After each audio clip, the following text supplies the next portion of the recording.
Hi, this is Kim with the My Sexy Business team. I am here tonight with a very special guest. Coming clear across the big pond to be with us tonight. I'm super excited. I have to read his short version of his bio because there's no way I can remember all of this. He's done so many things. His name is Michael Atma. He has been actively involved in meditation and transformation work since 1997. He's not new to this.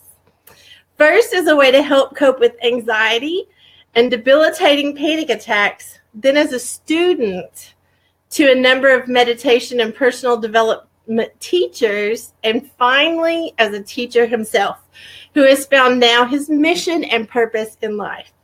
He's traveled the world, sharing his passion for empowering, inspiring, and educating people to discover what's holding them back so that they can live the life of their dreams. He shares his teachings through inspirational books, videos, programs, and workshops. He's recently launched his popular meditation and mindfulness app, Meditation Dojo, which teaches people how to have more calm and focus in just 5 minutes a day. He's also an avid student and teacher of Aikido. He may have to correct me on that, which is a Japanese martial art known as the art of peace.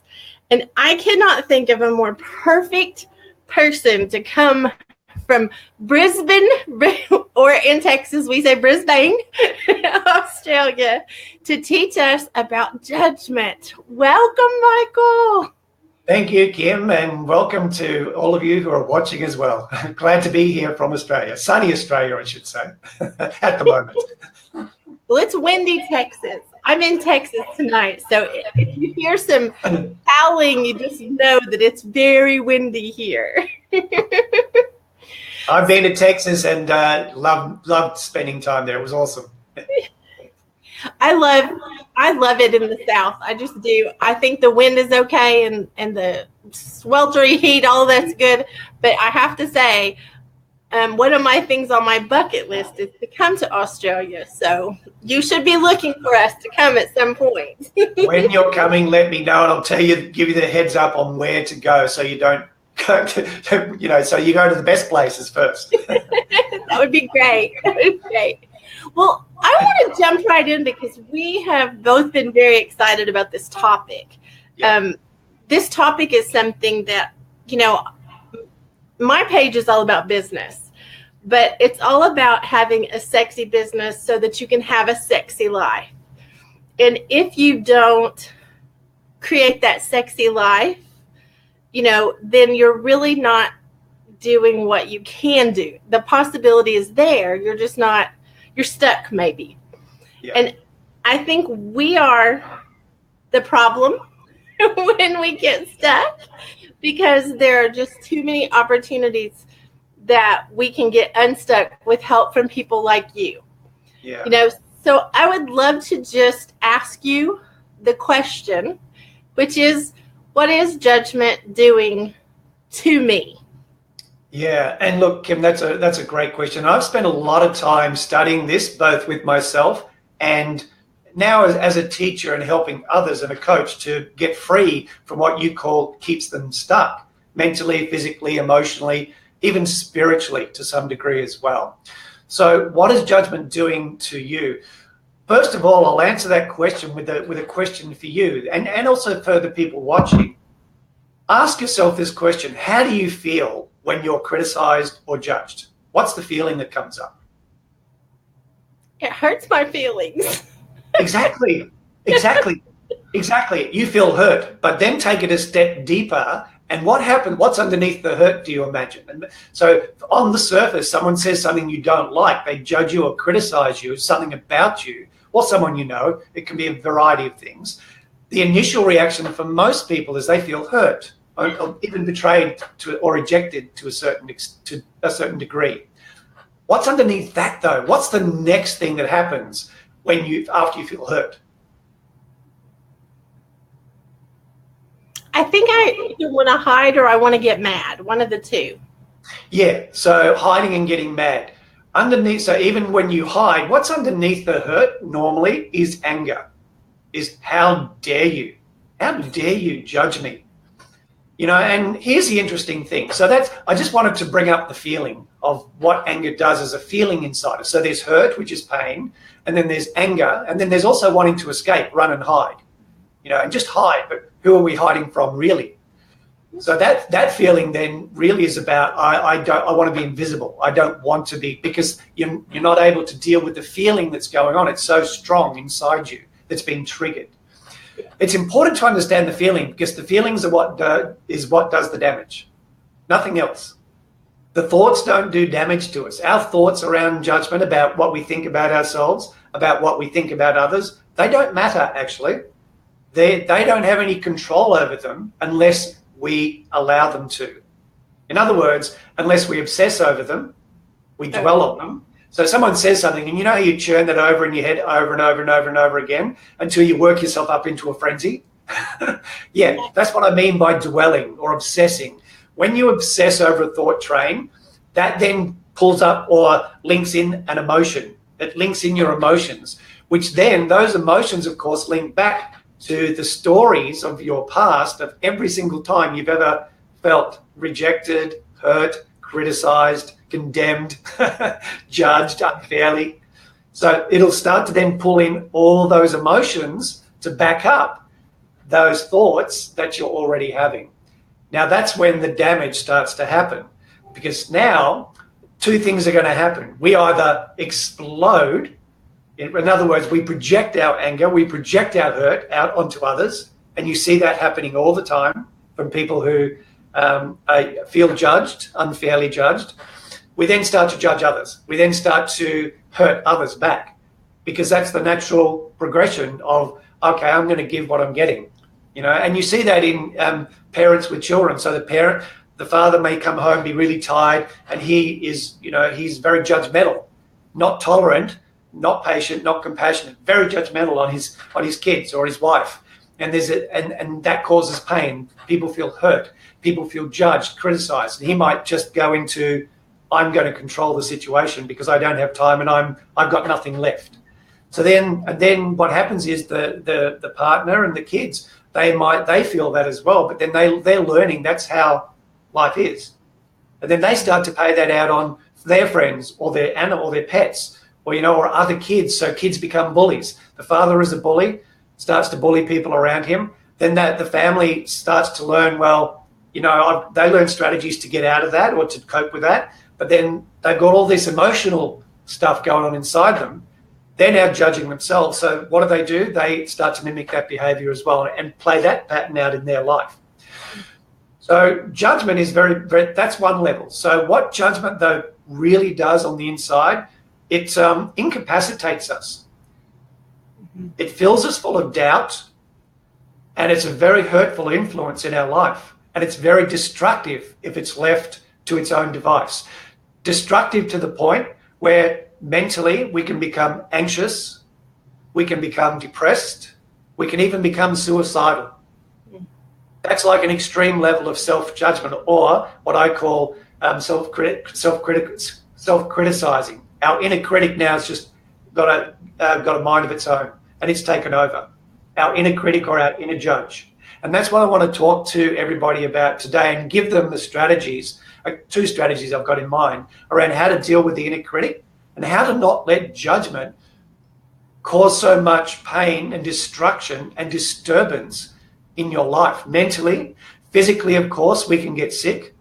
Physically, if we judge ourselves for any reason, when we bury that judgment, those emotions then have an impact on our physical health. Yeah. And that can lead to all sorts of things. And also it can erode our confidence. It can destroy our confidence. It can destroy our relationships because there's conflict going on in our relationships. We're judging ourselves. So we then judge our partner. It doesn't matter who the partner is. We'll judge them because we're judging ourselves. And that's an important thing to understand, that whatever we judge in others is because we judge in ourselves the same thing that we see and we're not okay with. So it has an impact in our relationships. It can affect our money. It can affect our abundance, because if we judge that, you know, if our parents taught us as an example that You can't afford it. What are you thinking? You need to get a job, settle down, work hard, and then retire, which is the mindset my parents gave to me. Then, of course, that's your judgment on money. Whereas there are people making $1 million an hour. Why are they doing that? Because they're not judging money. That's right. But everyone else is judging, I got to get a job to make money. But that's one of the reasons that I wanted you to come on, was because, I don't want to have people that are following us that have that need to understand this. This is really multifaceted. Yeah. There's a lot of layers to this and a lot of parts to this. Yeah. I actually knew I was supposed to do interviews and live videos, but someone actually told me that I was too ugly to do that, and too ugly to even be used by God. I mean, they went so far as to tell me that, and I bought that for a little while. Yeah. I drank that Kool-Aid. Yeah. Yeah. And sadly, because still to this day, I think somebody's out there thinking, bad thoughts because I'm doing this. And I kind of laugh and I think they're not paying any attention. The ones that said that, they're not even paying any attention to what I'm doing, I'm sure. No, they're not. Yeah. And look, you bring up a really good point. What holds us back from being the best version of ourselves? There's two aspects to judgment. There's the inner judge or the inner critic on one hand, and then on the other hand, there's the judgment of others, how we judge others. So the inner critic is that little child in us. I call it the wounded child. So the inner critic is our wounded child. It's the child that was beaten, battered, bashed, put down, told no, told don't, told it wasn't good enough, told to sit down, be quiet, do as you're told. In so many ways, in so many ways, we cop all this abusive energy, mentally, physically, emotionally. For some people, horrific stories around abuse. But that then gives rise to the inner judge, because like you said, we buy into those voices that are telling us we're not okay.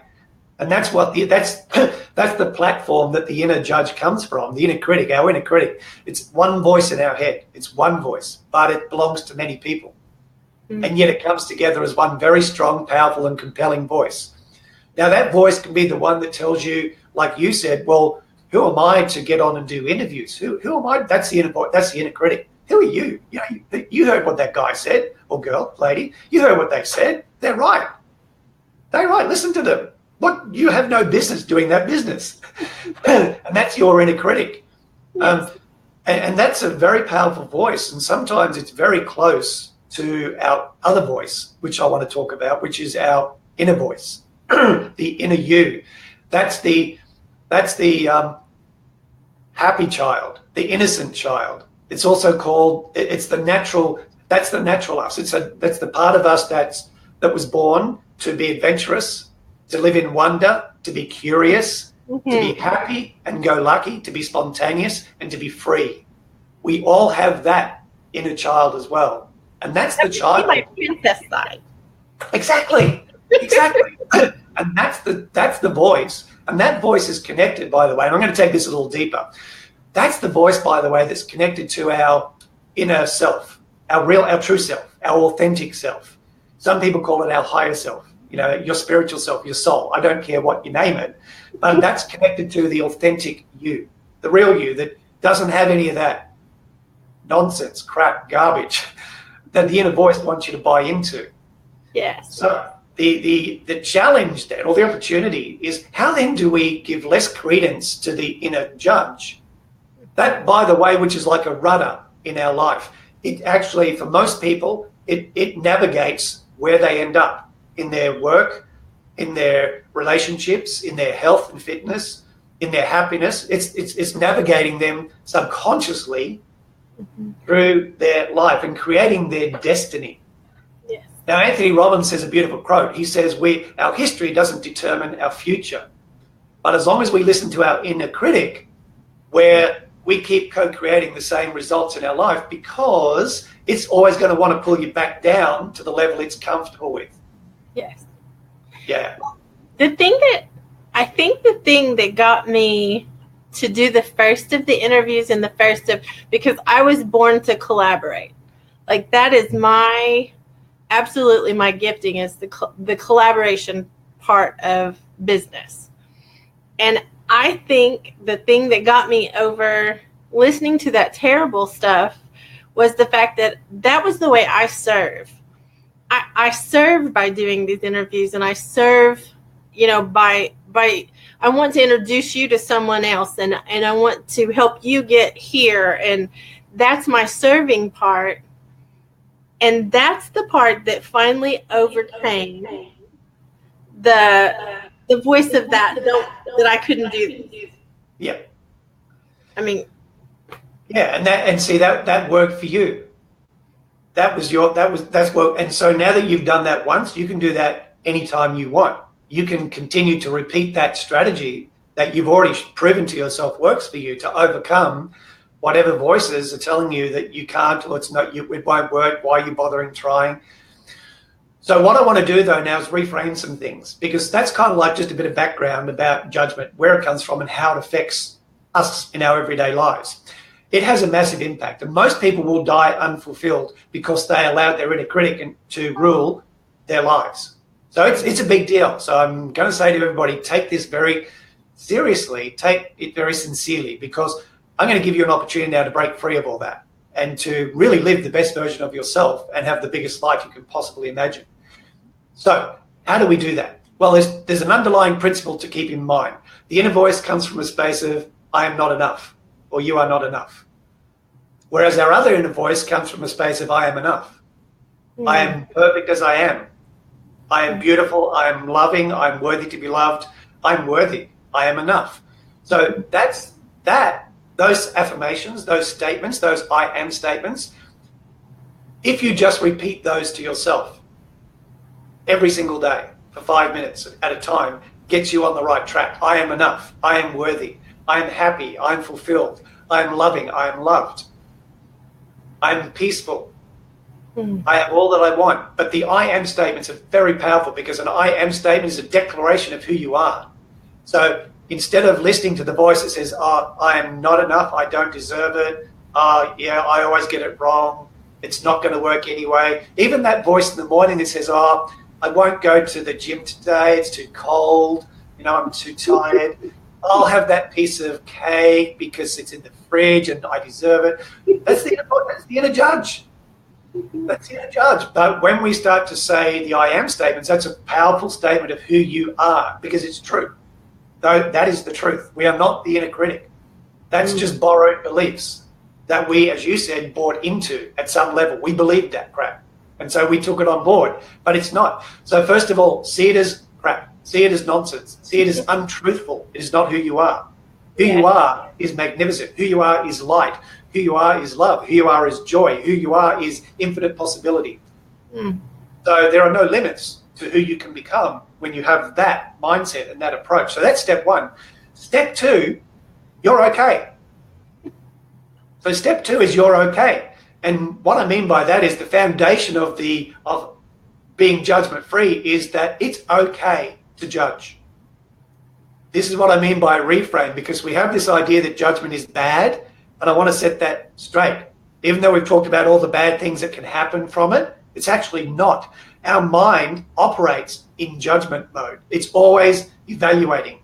When you like somebody or something and you don't like somebody or something, they're both judgments. They're both judgments. So you prefer this, judgment. You don't prefer that, judgment. It's just one feels better than the other. But that's how the mind works. So judgment is a natural way of life for the mind. It's how the mind works. The mind is linear. It goes from past to future. It's never present. So we're always judging, always. Everything we do. We look in the mirror, we're judging. What we wear is typically from a judgment. What we eat is from judgment. We make decisions or discernments based on those things that we want versus what we don't want. Those things that we move towards, which is pleasure, those things that we move away from, which is pain, all judgment. So my big reveal here to help free people from the judgment syndrome and to start to lighten up on themselves and their lives is to tell yourself it's okay to judge. There's tremendous freedom in that. All you got to do is be okay that you judge. And the way you do that is you stop judging that you judge. You stop judging that you judge. You just accept the judgment. So, for example, if I'm sitting here and going, oh, you know, in my mind, if I was thinking to myself, gee, I'm speaking a lot of shit right now, that would be a judgmental thought, right? I just go, okay, I accept it. Okay, that's okay. That's okay. My mind's just having a meltdown. And you know what? That thought goes away, because like a child that's having a temper tantrum, when you embrace that child, when you accept that child, and the inner critic is a temper tantrum child, that's all it is. When you embrace that child and you accept that child, what happens? The child's got to eventually give it up, aren't they? They're eventually going to go, oh, I feel loved. I feel seen and heard. That's all our judgment wants, is to be seen and heard and accepted as part of us, rather than something separate, as an enemy. It's not an enemy. It gave us, we took that on board to survive. It was a survival mechanism for a lot of people. Without that inner critic, they probably would have crumbled and fallen. They probably would have, you know, been self-destructed. It was a survival mechanism. We need to love that part of us, because it helped us to get to where we are in our lives now. But now it's time to let it go. Now it's time to bring it back home and tell that wounded child, I love you too. That's the secret.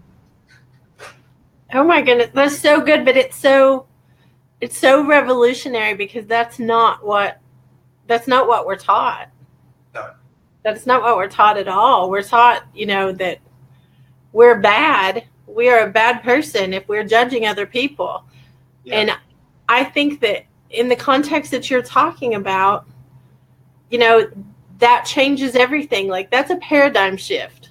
Exactly.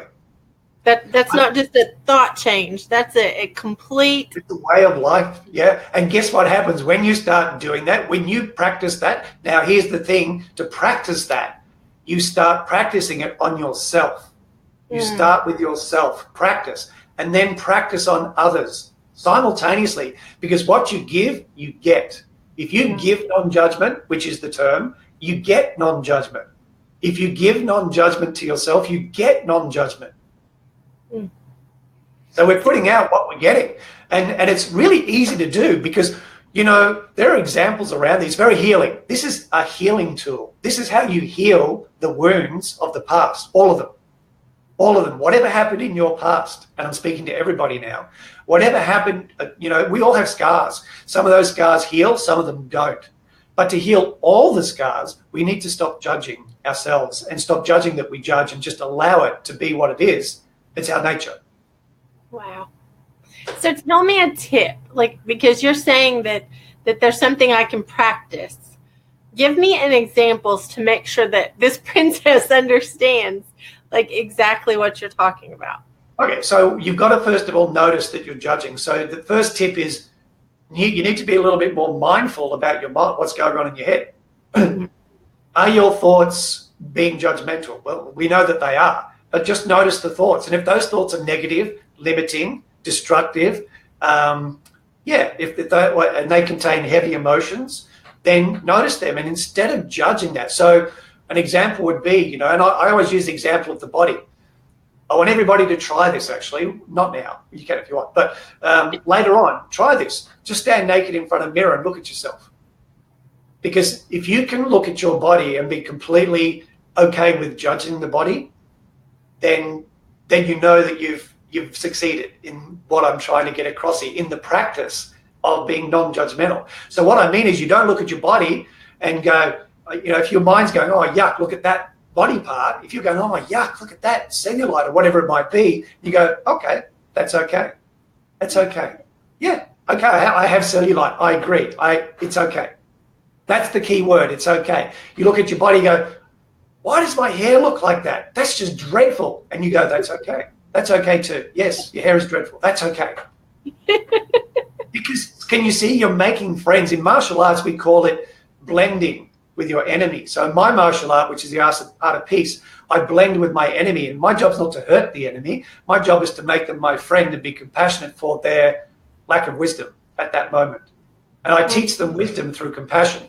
So we do that with ourselves. We're already thinking it. Why deny it? When we deny something, we push it away. And when we push it away, it's going to come back and bite us in the ass twice as loud. Because we didn't get the lesson. We didn't get the memo. We threw the memo in the bin. We can take that and apply that to so many things. Yeah. So start with the body. Stand in front of the mirror, get yourself naked, and then be okay with the fact of what you're seeing. And this is the key to succeeding in anything you want to change in your life. Just stop judging that there's something wrong with you or there's something wrong with anything. It's not. It's just a voice. Mm-hmm. And then the next step is take action on what you want to do, on what's true for you. The follow through is critical. Always do what's in integrity and alignment for you, and then tell the voice to shut up. Once you've accepted it and gone, yes, I hear you. Yeah, I look stupid today or whatever. I'm being stupid today. Sure, I'm being stupid today. It has to go away because you're not fighting it anymore. Yeah. You're not judging it. You're not judging the judgment. You're going, I see you. I hear you. I love you.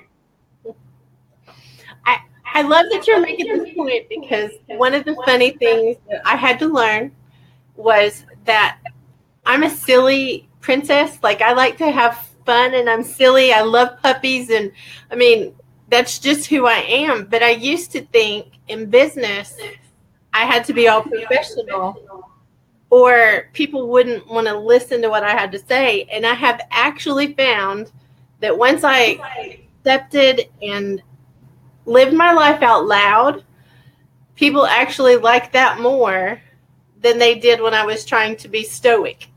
Exactly, because you're being natural and you're being yourself. Yes. Yeah, it's very true. And look, the other thing to add to that is that when we judge, it's not what we do that hurts us. It's that we judge what we do. So, for example, everyone goes on about dieting. It's just complete nonsense. If you don't judge what you eat, if you don't judge that you exercise or don't exercise, if you don't judge what you're doing, then, and you can do it with joy, whatever you do, if you can do what you do with joy, that's my other big tip. If you judge something that you're doing, you need to stop it. Because it's the judgment that's making your life hard, not what you're doing. You can do anything you want as long as you don't judge it. This is a very deep and lofty idea, but I found it to be incredibly true, and it works. We judge. So, for example, I don't like drinking Coca-Cola. To me, it's acid. I have tremendous judgment on Coca-Cola, so I can't drink Coca-Cola. If I had no judgment on it, I would drink Coca-Cola. That's what I mean. Yeah. It's my judgment on it is the reason why I don't drink it. But I'm aware of it. So if you're aware that you're judging yourself or something, then find a way to be at peace with that. Accept it. Just accept it, and then modify your life accordingly. It's funny because I have dieted off and on my whole life, and I've been without sugar for a while, and it was the thing of that I felt like I was missing out on something until I decided I could have whatever I wanted, and then when I decided that, I didn't have to have it. Exactly. It's funny that is what changed first. Yes. Like that thought process changed before any of the other things changed. Yeah. Yeah. So it's so good. We're like getting close to time, but I'm just in awe because if they can just take away that little bit, it seems like it's just a small thing, but how deep it runs. I'll add one more thing before we end, because this will help when you're feeling judged or criticizing by other people, which happens all the time. All the time. Why does it happen? To me, most people are very unconscious in their behavior. They really are. They're not present. After studying meditation for years and years, I'm so in tune with people. I actually know more about them energetically before they even speak than if they were to speak. And I don't listen to the words anymore. I feel the intent and what's underneath their words. So, and I've got to the point now where I can intuit into people and actually know things about them before I even meet them. So, we can refine these deeper talents and gifts of connecting with people intuitively and creatively. It's just so beautiful. But what I was going to mention is when you feel criticized and attacked and judged, and I mean like verbally or emotionally, not so much physically, that's a different level. But when you're feeling attacked, criticized, condemned, or judged by other people, then a really simple word or phrase that you can say to yourself is, and I want you, and you can think about this with yourself too. I'm okay. I'm okay. They're okay. There's a whole book called I'm Okay, You're Okay. And I recommend people read that because it really helps to reframe judgmental thoughts and how to deal with others. So I'm okay and you're okay. And if somebody was saying, like, for example, if you said something judgmental to me, I would go, my immediate thought would be, look, I'm okay. I'm just feeling upset. And then I would go, you're okay. I go, you're okay as well, Kim. You're just being crazy. You're just being really, really crazy for some reason. But you see, the premise underneath that is I'm okay, I'm feeling something, or I'm okay, I'm thinking something. You're okay. You're just going through some behavior that I have no clue what that's all about anyway. Right. So when someone, and I call people that criticize and judge idiots because in that moment, they're being a complete idiot because they're not sensitive to you at all. Yes. They're just playing out something that's going on for them and projecting it all over you like a verbal, emotional vomit. Well, I will tell you, I know for sure that the one that said that to me all those years ago actually was feeling that way about herself. Exactly. Like, I learned that. And I also learned, you're talking about standing in front of the mirror naked and really loving yourself no matter what it looks like. And I am the belle of the ball. And this is not a prideful thing. This is just a matter of fact. I'm the belle of the ball most places I go. Because when I walk in the room, I am there to serve with conversations of like asking instead of telling. Yes. And when I walk in and I have on red lipstick and I can own myself at 51 and I'm not a supermodel and I'm not the whole list of things that girls think that they need to be, but I'm good with myself. I give everybody else in the room permission to be okay with themselves. Yeah, exactly. And so it's an attraction.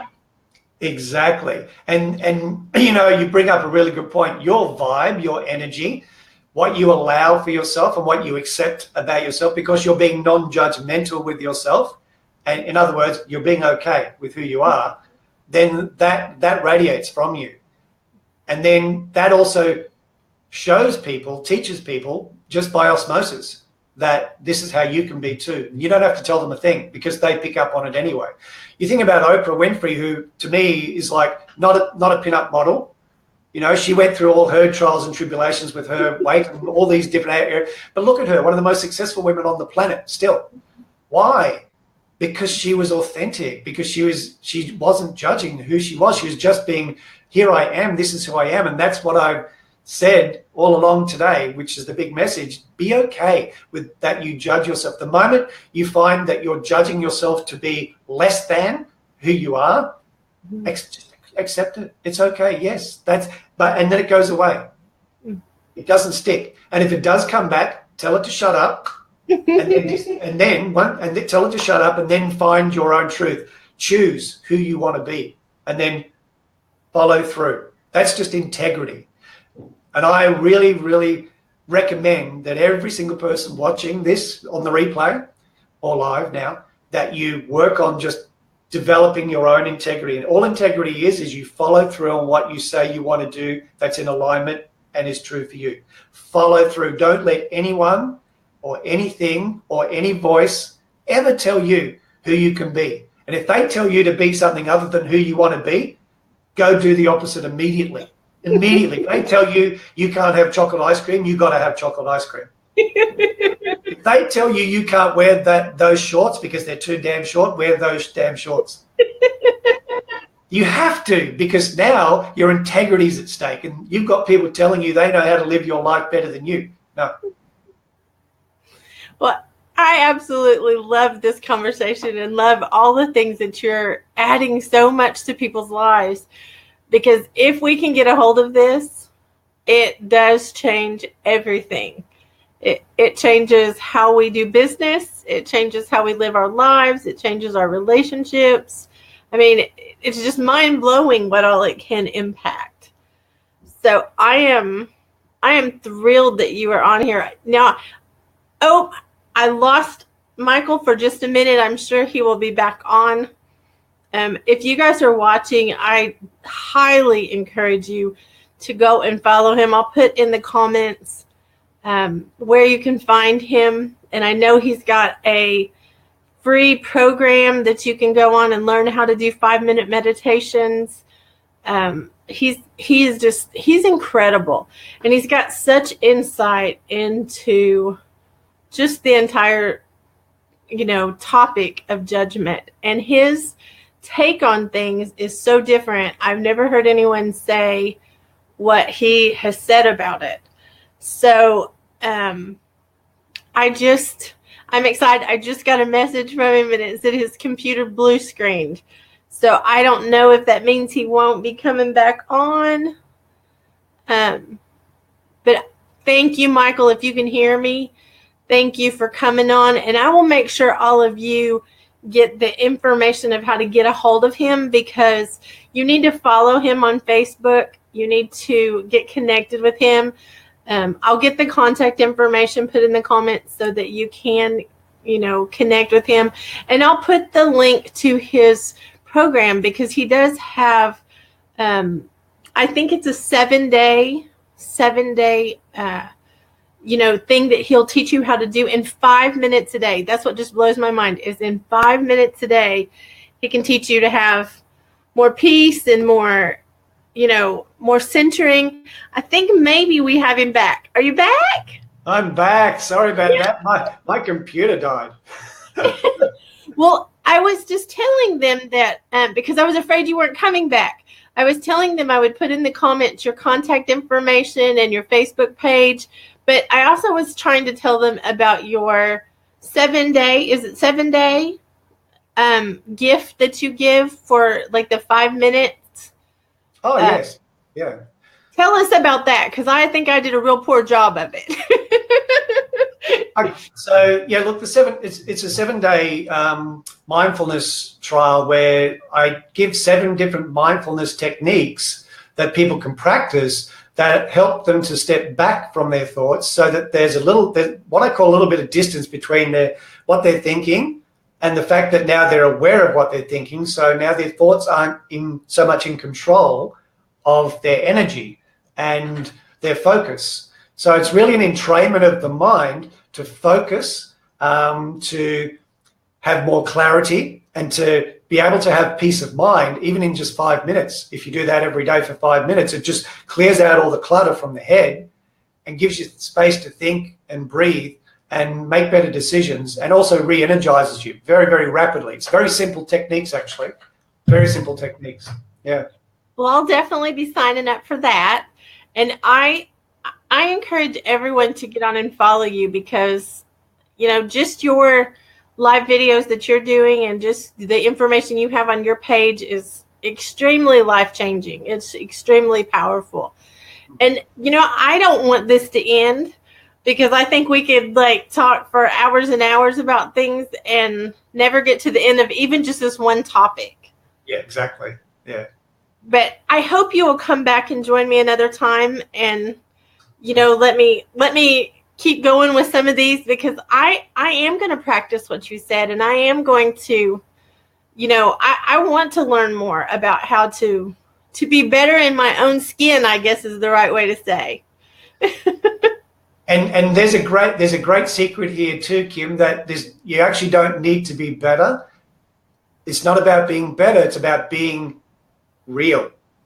It's about being real. Being real. The more real you are, the better you are. That's the secret. The more okay you are, like your journey is so inspiring to me, because you're becoming more real about who you are. And that's the attractiveness about people today. Everybody's stepping into their uniqueness, who they are, not giving about what anyone else thinks. you know, Yeah. not caring what other people think. Finally, that's starting to happen for people. But there needs to be more people stepping into their power, stepping into their uniqueness, because the world needs them too. Yes. And confidence is so sexy. Yeah. Like, Yeah. Yeah. and I think it comes from exactly of what all you're saying. How you can take judgment and sexy and put them together. People think that's crazy, but that's exactly what you just did tonight. Yeah, and look, many years ago in my bio, I hinted at it, but many years ago, my confidence was destroyed. Over 15 years ago, I hit rock bottom. I had zero confidence, zero self-esteem, bankrupt. Like, I was in a really bad space. So I know what it feels like to have all my confidence shattered. But that was a blessing and a miracle, because out of the ashes, like the phoenix rising, I found my true confidence, which has nothing to do with the ego and the money and the power and the prestige and the position and even the body and how strong or whatever you are. None of that is confidence. None of it. That's just the ego, what would you say, kidding itself that it's actually that you are truly confident. I learned confidence through vulnerability and insecurity. The key yeah. You're singing my song now. That's exactly what I say. Our power is in our vulnerability. That's where our power comes from. Yeah, high five to that. Yes, I had to go and knock on doors just to make enough money to ask them, can I wash your windows, mow your lawn, clean your yard, or whatever, just to get enough money to eat. That took tremendous humility. So humility, gratitude, vulnerability, and forgiveness are powerful. And if I come back on, oh my goodness, if I talk to you about the power of forgiveness, because that fits right in with judgment and forgiving yourself and letting go of all the shame of the past, if we do a session on that, that's going to blow people's lives wide apart in the most amazing and loving way. Why don't we just plan on it? We'll have to get our schedules together, but why don't we just plan on doing another one? Because I am like super excited about like everything that you've shared tonight. And the point of bringing guests on for like my followers is to empower them and to help them and to enlighten them to, it's not just to entertain them. And so I love the fact that you brought so much value tonight to them. I feel like I could puff my chest out and say, yeah, I know him. Oh dear, that's so funny. Well, I just think it's awesome because people waste our time with TV that doesn't matter or things that don't matter, and this has been so life-changing, so life-changing. So I thank you so much. Yeah, no, and I thank you for the opportunity and privilege to be on the show and to be able to share, everything where I come from, the space that I come from, everything that I talk about, I've been through. I don't talk about things that I read or other people have said. It's not from college. I come from the space of I've lived this stuff. So I can only talk about my own experiences. But by the time I was 30, I'd had about 100 years worth of experience. And I lived a very accelerated life, but I had to because my purpose was to serve. And to serve, I had to let go of a lot of layers about who I thought I was and become who I really was. Oh, my goodness. I've done the work and I'm doing the work. It's never done. It just keeps going deeper. Okay, so promise me you'll come back on and we'll let our viewers go. We're done. Promise. It's done. We'll just organise a time, Kim. I'm open and happy, more than happy to come on again. Oh my goodness. Thank you so much. And thank everybody who's watching. Like, if you haven't heard the whole thing, please go back and watch from the beginning. If you're watching it on replay, let us know, #replay in the comments so that we know. And leave questions and comments. We'll keep monitoring this, this video. And if you do have comments or questions, please don't hesitate to put them in there because we really are here to serve. That is why we do the things that we do, is because we truly care. So thank you, Michael. And I will get with you on when we will do part 2. Look forward to it. Thank you as well. And thank you everyone watching. This is Kim White with the My Sexy Business Team. Remember, we're here to help you create sexy businesses for sexy lives. And if we can serve you in any way, let us know. Love you guys. Bye.